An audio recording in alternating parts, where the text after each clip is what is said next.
Hi, it's weekly reading time. Take a deep breath in through the nose, down into the belly, sighing out through the mouth.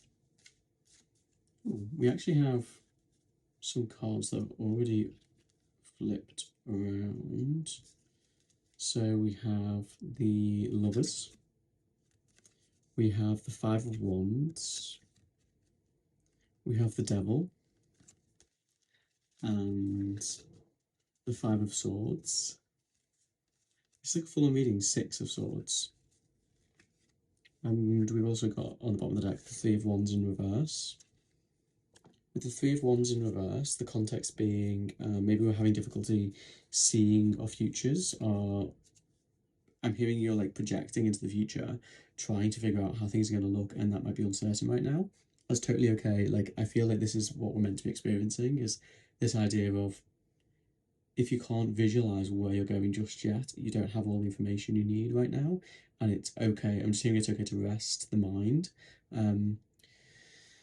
Place your energy in a space that gives you sort of feedback on what is right in front of you right now. This is where the Lovers comes up. We have this sort of union of opposites. So perhaps it is our ego, our identity, and the unconscious mind coming together to have a bit of a conversation. You can do that in meditation. You can do it in a way where you sort of go into the parts of you that you reject and like bring back into your identity the sense of acceptance. It doesn't mean that you have to take on the stuff that is unconscious, but you certainly acknowledge that they are there, and parts work and internal family systems can work with that. And that's where the Five of Wands might be coming in. You might have multiple parts of yourself, different aspects of the human experience fighting with each other to ultimately create the end result that you desire. But there's a how we get there is a challenge.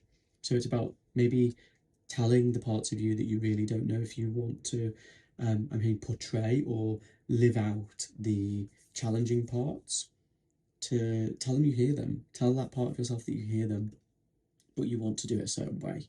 Be the adult version of you that takes the wheel of the car and says, I'm going to do it the way that I'm choosing to do it, because that is maybe the best way for you right now.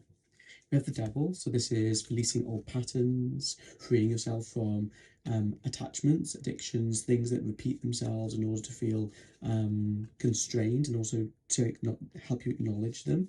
There's no harm being done here other than derailing the identity you have in order for you to get to know the unconscious parts of yourself. It's sort of the internal parts of you that are trying their best, but maybe have sort of dysfunctional survival skills. They're doing the best, but maybe it's your time to acknowledge that you need to take the wheel. Head to the extended and we'll have a look at these cards together.